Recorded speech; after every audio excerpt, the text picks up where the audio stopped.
Some fighters retire as champions, others fade away quietly. But these 6 retirements hit different. They broke our hearts and left us wondering what could have been. These are the most emotionally devastating exits in UFC history. 6. The Korean Zombie. The end of an era. When Young Chan-sung announced his retirement in August 2023, it felt like watching a piece of MMA history walk away forever. The Korean Zombie wasn't just a fighter. He was a legend who gave us some of the most incredible moments in featherweight history. Zombie's retirement came after a devastating knockout loss to Max Holloway at UFC Fight Night Singapore. The image of Young lying unconscious on the canvas was brutal enough, but what made it truly heartbreaking was knowing this was how one of the most exciting fighters ever would be remembered in his final moment. For over a decade, the Korean Zombie was appointment television. You didn't miss his fights because you knew something special was going to happen. His war with Leonard Garcia at WEC 48 was an instant classic. His twister submission of Leonard Garcia in their rematch was the first twister in major MMA competition. His comeback knockout of Mark Hominick was pure violence poetry. But what made Zombie truly special was his iron will and granite chin. He would walk through fire to get to his opponents, absorbing incredible punishment while dishing out even more. His fights with Jose Aldo and Brian Ortega were masterclasses in heart and determination, even when the results didn't go his way. The saddest part of Zombie's retirement was the timing. At 36, he was still dangerous, still exciting, still capable of ending anyone's night with one perfectly placed shot. But the accumulated damage from years of wars had taken its toll, and the new generation of featherweights was faster and more technical than ever. His retirement speech in Seoul was emotional, because Jung understood what he meant to Korean MMA and combat sports globally. He wasn't just retiring as a fighter. He was closing a chapter on an era when heart and violence could overcome technical deficiency. The Korean Zombie gave us memories that will last forever, but his final bow reminded us that even the toughest warriors eventually run out of wars to fight. 5. Dustin Poirier. The Diamond's final cut. December 2024. After his crushing loss to Islam Makhachev at UFC 302, Dustin "The Diamond" Poirier walked away from the sport that made him a legend, and honestly, it hurt to watch. Poirier's retirement wasn't just sad because he never won the undisputed title. It was heartbreaking because he represented everything pure about fighting. This was a guy who came from nothing in Louisiana, worked his way up from the bottom, and became one of the most beloved fighters in the sport without ever compromising his soul. The Diamond fought everyone, literally everyone.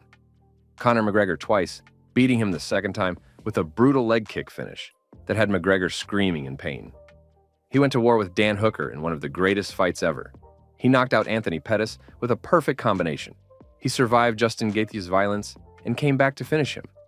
But the title always slipped away. His first shot against Khabib Nurmagomedov ended with a rear naked choke.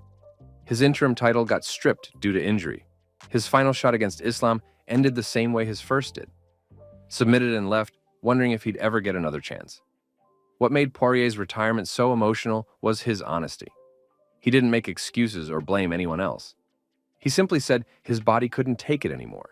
And at 35, he wanted to spend time with his family while he could still remember their names.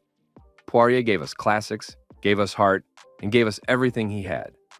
The fact that he never held the undisputed lightweight title isn't a reflection of his skill. It's just the cruel reality of a sport where timing is everything, and sometimes the best fighters never get their moment. His final walk out of the octagon wasn't just the end of a career. It was the end of an era where heart could almost overcome everything. Urijah Faber, the California Kid's last dance. When Urijah Faber announced his retirement in 2016, it felt like the end of an era that many fans didn't even realize was ending. Faber wasn't just a fighter. He was the guy who put lighter weight classes on the map and proved that smaller fighters could be just as exciting as heavyweights. Before Faber, casual fans didn't care about bantamweights or featherweights. He changed that with his aggressive style, incredible leg kicks, and ability to finish fights in spectacular fashion. His spinning back fist knockout of Eddie Wineland is still one of the most beautiful finishes in MMA history. But what made Faber's retirement particularly sad was the timing. He was still competitive, still dangerous, still capable of beating top-level fighters. His decision to walk away wasn't about declining skills. It was about recognizing that the game had passed him by, and the new generation was ready to take over.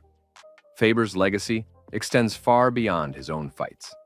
He built Team Alpha Male into a powerhouse gym that produced champions like TJ Dillashaw and Cody Garbrandt. He mentored countless fighters and showed them how to be professionals, both inside and outside the octagon.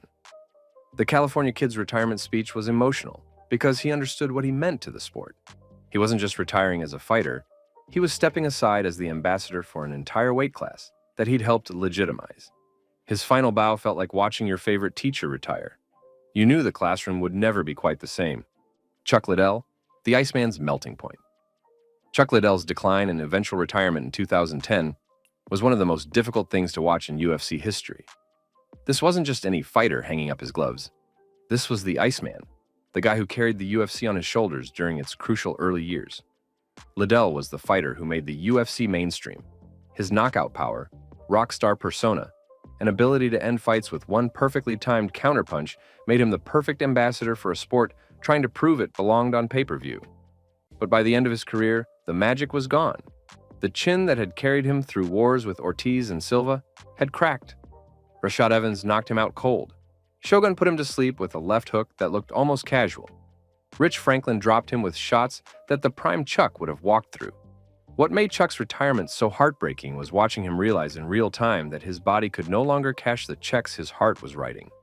The fire was still there, the technique was still there, but the hardware couldn't handle the software anymore. His final fight against Rich Franklin was particularly brutal to watch.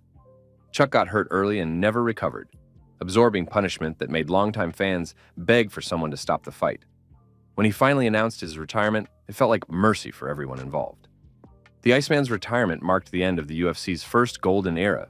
He wasn't just stepping away from fighting, he was closing the door on a period when the sport was simpler, rawer, and somehow more pure. 2.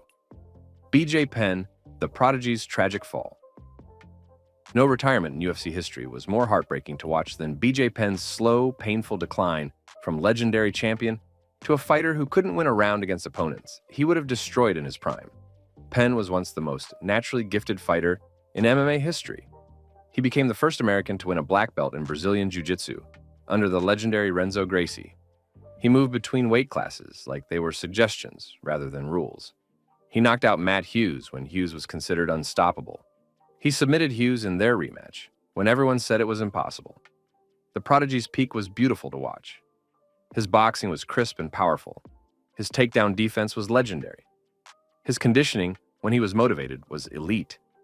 He fought anyone, anywhere, at any weight, and usually found a way to win. But BJ's decline was equally spectacular in its brutality. The fire that once burned so bright began to flicker. The training became inconsistent. The performances became painful to watch. Loss after loss piled up as younger, hungrier fighters systematically dismantled the legend. What made Penn's retirement so tragic was that it took so long. Fight after fight, fans hoped to see flashes of the old BJ, moments where the Prodigy would emerge from the shell of what he'd become. Sometimes he'd show glimpses, a perfect combination, a slick submission attempt, but they became rarer and rarer.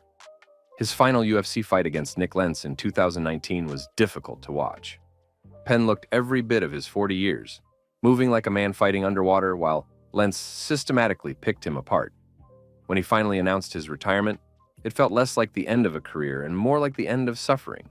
BJ Penn's retirement was sad because it reminded us that even the most gifted athletes can't fight time forever, and sometimes the hardest opponent to beat is the version of yourself that refuses to let go.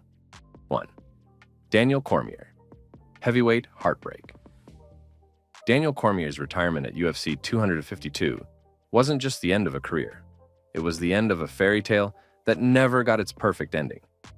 DC walked away from the sport as a champion, a Hall of Famer, and one of the most respected fighters in history.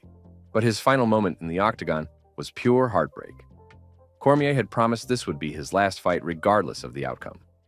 At 41, he was done chasing glory and ready to transition into the next phase of his life. All he wanted was to go out on his back, defending his heavyweight title against Stipe Miocic in what should have been his crowning achievement. Instead, Miocic caught him with a right hand that not only knocked him out, but damaged his retina so severely that DC couldn't see clearly for months afterward. In one devastating moment, the fairy tale ending became a nightmare that no one wanted to watch.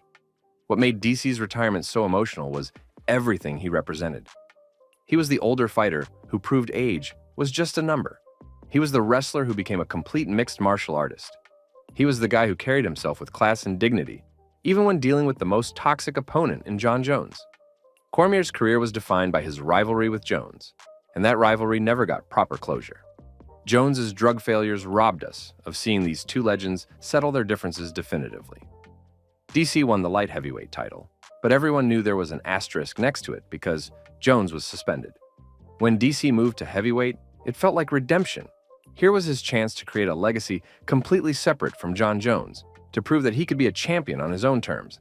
And he did it, knocking out Stipe Miocic to become the second simultaneous two-division champion in UFC history. But the rematch with Miocic was where the story was supposed to end perfectly. DC was supposed to ride off into the sunset as the heavyweight champion of the world, cementing his legacy as one of the greatest fighters ever. Instead, we watched one of the nicest guys in the sport get knocked unconscious in his final moment as a competitor. The image of DC lying motionless on the canvas, his dream ending in the cruelest possible way, is burned into the memory of every MMA fan. His post-fight interview was devastating. Through tears and obvious pain, DC handled the loss with the same class he'd shown throughout his entire career. He congratulated Miocic, thanked the fans, and walked away from the sport that had given him everything and taken so much in return. Daniel Cormier's retirement was the saddest in UFC history because it reminded us that sometimes good guys don't get the endings they deserve, and sometimes the sport we love breaks the hearts of the people who gave it everything they had.